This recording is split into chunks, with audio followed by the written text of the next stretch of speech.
देखिए आज का टॉपिक है हमारा ग्रेविटेशन। तो हम ग्रेविटेशन के जो प्रीवियस ईयर क्वेश्चन है वो सेलेक्टेड क्वेश्चन डिस्कस करेंगे जो इंपॉर्टेंट है। पहला एग्जांपल है the figure shows elliptical orbit of a planet M about the sun S. देखिए आपको पता है ये जो प्लैनेट है हमारा ये अराउंड सन एक एलिप्टिकल पाथ को फॉलो करता है। तो ये प्लैनेट जो है बेटा ये इस एलिप्टिकल पाथ को फॉलो कर रहा है, इस एलिप्टिकल पाथ को, इस एलिप्टिकल पाथ को फॉलो कर रहा है अराउंड सन। यहां पे सन है ये। आगे the shaded area SCD. SCD कौन सा एरिया बेटी है? एससीडी ये वाला area. The shaded area SCD is twice the shaded area of SAB. और ये वाला एरिया इस एसएबी एरिया के डबल है। यानी कि अगर ये वाला एरिया ए है तो ये वाला एरिया है 2a। ये रहा, ठीक है बेटा। If T1 is time for planet to move from C to D, और C से D तक जाने में, यहां C से D तक जाने में जो टाइम लगा है प्लैनेट को वो T1 लगा, and T2 is time to move from A to B, और उसी प्लैनेट को A से B जाने में कितना टाइम लगा है? वो लगा है T2। ठीक है, ये सारी इंफॉर्मेशन दी है। क्या पूछ रहा है? देन T1 T2 में रिलेशन पूछ रहा है। देखिए जब planet around sun elliptical path में चलता है तो उसकी एरियल वेलोसिटी कांस्टेंट होती है L/2m के बराबर। केपलर सेकंड लॉ कहता है कि जब planet around sun elliptical path में चलता है तो उसकी एरियल वेलोसिटी कांस्टेंट रहती है, यानी कि एरिया पर यूनिट टाइम कांस्टेंट है angular momentum upon 2 times mass के। एंगुलर मोमेंटम कंजर्व क्वांटिटी है, मास भी कंजर्व्ड है, पूरा टर्म कांस्टेंट है। Since a by T constant रहेगा तो a1 बाई t1 बराबर होगा a2 बाई t2 के, क्योंकि a by T through out same रहता है। अब C से D तक का जो पूरा एरिया है सन से, पूरा C से D का जो पूरा ऑर्बिटल एरिया है बेटे वो है 2a, और टाइम कितना है? t1। जबकि A से B तक का सन से जो एरिया है वो है A अपॉन टाइम T2। तो बेटे A से कैंसिल हो गया, T2 को इधर ले जाओ, T1 को इधर, तो 2 टाइम्स T2 T1 के बराबर हो गया। तो ऑप्शन सी आ जाएगा बेटे, 2 टाइम्स T2 T1 को बैलेंस करें। चेक। नेक्स्ट क्वेश्चन है the distance of 2 planet from sun are 10 की पावर 13 एंड 10 की पावर 12। देखिए दो प्लैनेट हैं जिनके सन से डिस्टेंस अलग है। पहले प्लैनेट का सन से डिस्टेंस 10 की पावर 13 है, दूसरे प्लैनेट का सन से डिस्टेंस है 10 की power 12। The ratio of time period of 2 planet, इन दोनों प्लैनेट के टाइम पीरियड का रेशियो बता दीजिए। As per Kepler's law time period का स्क्वायर मीन डिस्टेंस के क्यूब के प्रोपोर्शनल होता है। उस हिसाब से T1 बाई T2 का स्क्वायर का रेशियो R1 बाई R2 के क्यूब के रेशियो के बराबर होगा। भाई केपलर्स लॉ के अकॉर्डिंग टाइम पीरियड का स्क्वायर मीन डिस्टेंस के क्यूब के प्रोपोर्शनल होता है। और अगर मैं इसको आगे फर्दर आगे बढ़ा दूं, as per Kepler's third law square of time period mean distance के क्यूब के प्रोपोर्शनल होता है। अगर मैं प्रोपोर्शनलिटी का सिंबल हटाऊं तो कांस्टेंट के लग जाएगा, एनी कांस्टेंट के। पहले प्लैनेट का टाइम पीरियड T1, दूसरे प्लैनेट का डिस्टेंस R1, दूसरे प्लैनेट का टाइम पीरियड T2 और उसका डिस्टेंस R2। एक फॉर्मूला पहले प्लैनेट 1 पे लगाया, वही फॉर्मूला प्लैनेट 2। अब दोनों को डिवाइड कर दूं तो T1 बाई T2 का होल स्क्वायर बराबर आ गया R1 बाय R2 का होल क्यूब। ये वही रिलेशन है जो अभी मैंने डायरेक्ट लिख दिया था, फिर मुझे लगा कि मैं निकाल के दिखा देता हूं, मैंने पूरा निकाल के दिखा दिया। अब T1 पहले प्लेनेट का टाइम पीरियड, T2 दूसरे का जो हमें मालूम नहीं है, R1 पहले प्लेनेट का डिस्टेंस 10 की पावर 13, R2 दूसरे प्लेनेट का डिस्टेंस 10 की पावर 12।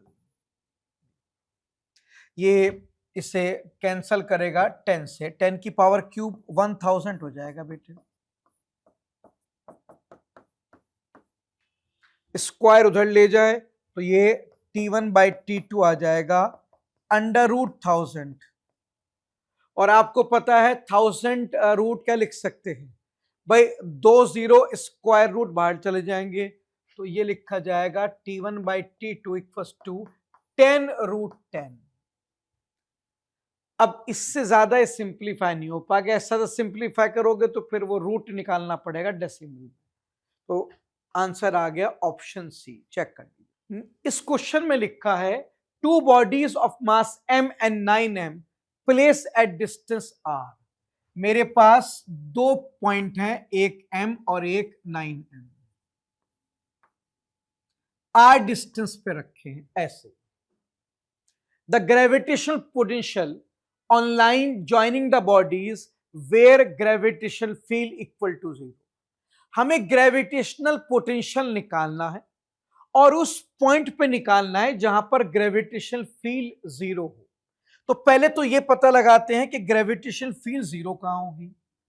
हम यहां एक पॉइंट पी लेते हैं जो इधर से x डिस्टेंस पर है और इधर से r माइनस एक्स पर है।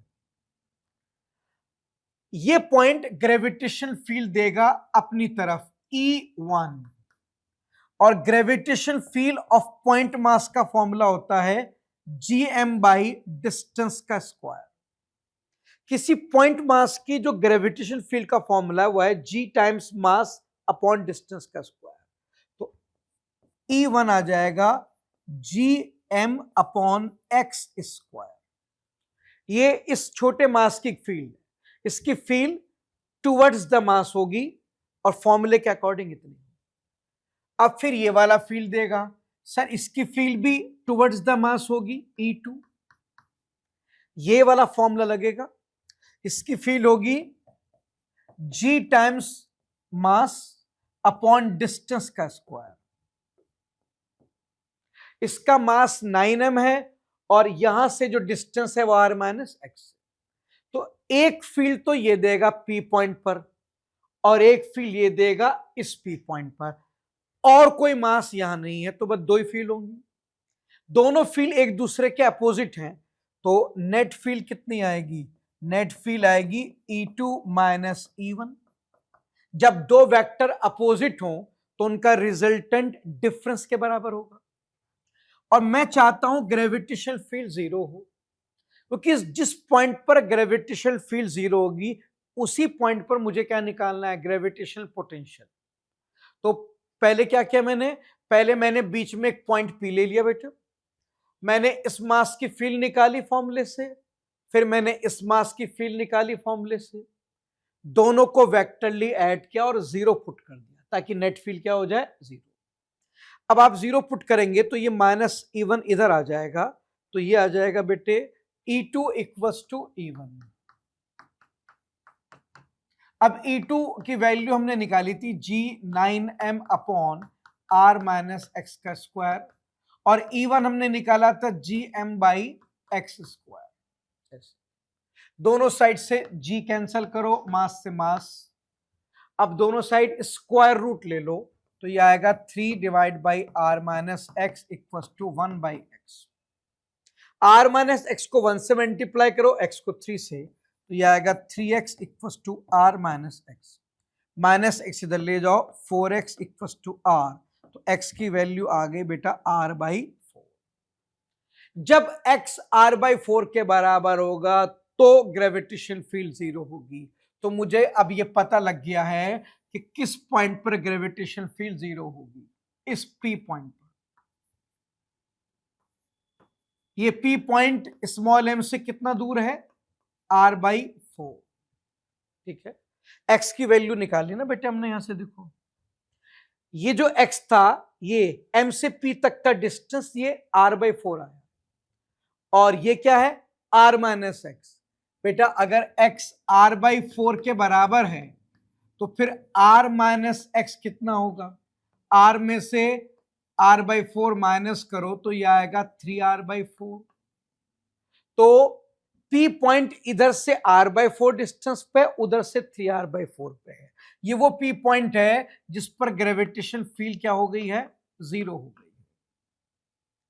तो मैंने क्या किया है, मैंने दो मास रखे और मैंने P पॉइंट पर दोनों की फील्ड निकालकर उनका रिजल्टेंट 0 कर दिया, ताकि मुझे वो पॉइंट मिल जाए जहां फील्ड 0 है, और वो पॉइंट है ये रहा। अब इस पॉइंट पर मुझे पोटेंशियल चाहिए। ग्रेविटेशन पोटेंशियल का फॉर्मूला होता है -g times mass upon distance. अब एक तो पोटेंशियल ये वाला मास देगा, कितना, -g times mass upon distance, और यहां से P तक का डिस्टेंस कितना है, r/4। और कौन देगा P पॉइंट पे पोटेंशियल, वो भी देगा 9m वाला। फॉर्मूला ये लगेगा -g times mass upon distance, और यहां से P तक का डिस्टेंस कितना आ रहा है, 3r/4। अब यहां से जो पोटेंशियल आया है, इसमें आप देखो ये 9 को 3 से कैंसिल कर देगा। अब ये 4 ऊपर चला जाएगा और ये 4 ऊपर जाके 3 से मल्टीप्लाई होगा, तो ये इस तरह से आएगा। पहला टर्म आएगा -4gm/r और दूसरा टर्म आएगा -12gm/r। ऐड करो तो कितना आ गया, -16gm/r। तो जिस पॉइंट पर ग्रेविटेशन फील्ड 0 है, उस पॉइंट पर जो ग्रेविटेशन पोटेंशियल है वो है -16gm/r के बराबर। अब आप आंसर देख लीजिए कौन सा आएगा। ये आंसर आ गया बेटे ऑप्शन ए, चेक कर लीजिए। इस क्वेश्चन में लिखा है particle of mass m is situated at centre of spherical shell of same mass and radius a। मेरे पास एक पॉइंट मास है कैपिटल M, जो सेंटर पे रखा है। किसका सेंटर, एक स्फेरिकल शेल यानी कि हॉलो स्फेयर, जिसका मास सेम है और जिसका रेडियस कितना है, a है। ये पहले सेंटेंस के अकॉर्डिंग डायग्राम बन गया। आगे, magnitude of gravitational potential at A point situated at a/2 distance from centre. मेरे पास एक पॉइंट है P, जो सेंटर से a/2 डिस्टेंस पर है। मुझे क्या चाहिए, इस पॉइंट पर ग्रेविटेशनल पोटेंशियल चाहिए। अब ग्रेविटेशनल पोटेंशियल कौन देगा, सर एक तो आपका ये पार्टिकल देगा। पार्टिकल का जो पोटेंशियल का फॉर्मूला होता है वो होता है -g times mass upon distance. एक पॉइंट मास का जो पोटेंशियल का फॉर्मूला होता है वो होता है -g टाइम्स पार्टिकल का मास अपॉन डिस्टेंस। अब पार्टिकल से P तक का डिस्टेंस a/2। ये तो पार्टिकल का पोटेंशियल हो गया। और कौन देगा, आपका हॉलोस्फेयर भी देगा। आपका पॉइंट हॉलोस्फेयर के अंदर है। जब पॉइंट हॉलोस्फेयर के अंदर हो तो पोटेंशियल का फॉर्मूला होता है -g times mass upon radius of sphere. Formula बदल गया। पॉइंट मास का फॉर्मूला होता है -g times mass upon distance, लेकिन हॉलोस्फेयर का जो इनसाइड पॉइंट का फॉर्मूला होता है वो होता है -g times mass upon radius of sphere. यहां डिस्टेंस नहीं लेते, स्फीयर का रेडियस लेते। अब ये 2 ऊपर चला जाएगा तो ये आएगा बेटे -2gm/a -gm/a। तो यहां से पोटेंशियल आ गया -3gm/a। ये पोटेंशियल आ गया आपका। अब आंसर कौन सा हो गया हमारा इसमें, अच्छा मैग्नीट्यूड पूछा है। मैग्नीट्यूड मतलब वैल्यू बताइए, साइन मत बताइए। हमारा आंसर आ रहा है -3gm/a विद साइन। वो कह रहा खाली वैल्यू बता दीजिए। हाँ तो साइन हटा दो माइनस, तो आंसर क्या हो गया 3gm/a। ये ऑप्शन हो। इस क्वेश्चन में लिखा है the work done to raise a mass m from surface of earth to height h which is equal to radius of earth. देखिए ये मेरी अर्थ है, रेडियस r, अर्थ का मास m, और यहां सरफेस पे एक पार्टिकल रखा है m मास का। मैं चाहता हूं कि ये पार्टिकल सरफेस से उठकर हाइट पे चला जाए। कितनी हाइट पे चला जाए, रेडियस के बराबर। अब जाहिर सी बात है, कोई पार्टिकल ऊपर से नीचे तो अपने आप आ सकता है, नीचे से ऊपर तो अपने आप नहीं जाएगा। नीचे से ऊपर तब जाएगा जब मैं उसे अपने हाथ से पकड़कर उसे खींचता हुआ लेके जाऊं, और अगर मैं ऐसा करूंगा तो मैं उसके ऊपर कुछ वर्क परफॉर्म करूंगा। पूछ रहा है ऐसा करने में आप कितना वर्क करेंगे। देखिए, वर्क बराबर होता है चेंज इन टोटल एनर्जी की। अगर मैं फाइनल टोटल एनर्जी में से इनिशियल टोटल माइनस करूं तो मुझे पता लग जाता है मैंने टोटल कितना वर्क किया। Initial total, initial kinetic plus initial potential. Kinetic तो नहीं है, एग्जामिनर ने ना इनिशियल वेलोसिटी बताई ना फाइनल। जब वेलोसिटी गिवन ना हो तो हम उसे कंसीडर नहीं करते, ये क्लास में हम पढ़ते हैं। तो सिंस एग्जामिनर ने ये नहीं बताया कि पार्टिकल की इनिशियल वेलोसिटी क्या है, तो हमने उसे जीरो मान लिया। तो इनिशियली काइनेटिक तो नहीं है, मगर इनिशियली आपका पॉइंट सॉलिड स्फीयर के सरफेस पे रखा है। जब पॉइंट मास सॉलिड स्फीयर के सरफेस पे रखा हो तो पोटेंशियल जी का फॉर्मूला होता है -Gmm अपॉन रेडियस। तो इनिशियल टोटल एनर्जी आपके पॉइंट मास के पास इतनी है, इक्वेशन 1। अब जब ये h हाइट ऊपर चला जाएगा तब कितनी होगी? देखिए, फाइनल टोटल होगी final kinetic plus final potential. Again examiner ने फाइनली भी वेलोसिटी का जिक्र नहीं किया है, यानी कि अगेन वो वेलोसिटी जीरो मान रहा है। और पोटेंशियल, अब फाइनली आपका पार्टिकल सरफेस पे नहीं है, आपका पार्टिकल अबव सरफेस है, और अबव सरफेस पोटेंशियल का फॉर्मूला होता है -Gmm अपॉन डिस्टेंस। अब फॉर्मूले में डिस्टेंस आता है कहां से? सेंटर से। अब बताओ पॉइंट का सेंटर से कितना डिस्टेंस बनेगा? ये सेंटर से यहां तक r और फिर हाइट भी r है, तो सेंटर से टोटल डिस्टेंस कितना बनेगा? 2r। ये आ गया। जब पार्टिकल सरफेस पे रखा हो तो पोटेंशियल जी का फॉर्मूला होता है -Gmm अपॉन रेडियस। लेकिन जब पार्टिकल अबव सरफेस चला जाए तो पोटेंशियल जी का फॉर्मूला होता है -Gmm upon small r, distance वाला स्मॉल r।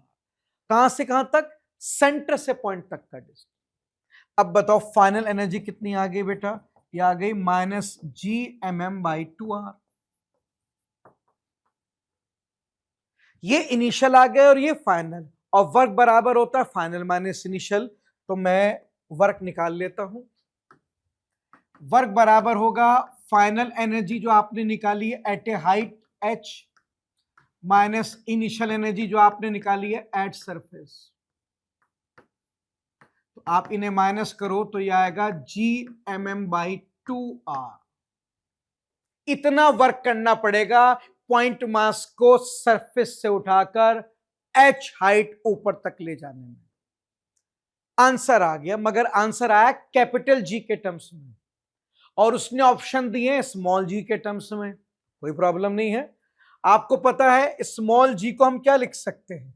स्मॉल g बराबर होता है Gm/r²। तो यहां से Gm को स्मॉल g r² लिख सकते हैं। इसकी वैल्यू उठा के वहां रख दीजिए आप। Gm बराबर होगा Gr² m/2r। तो बताओ वर्क किसके बराबर हो गया? वर्क हो गया mgr/2। ये एक r इसके स्क्वायर को कैंसिल कर देगा। तो अब मैं स्मॉल g के टर्म्स में वर्क को ऐसे लिख सकता हूं। अब आप देखो कौन सा ऑप्शन ट्रू है हमारे पास? ये आ गया बेटे mgr/2। चेक कर।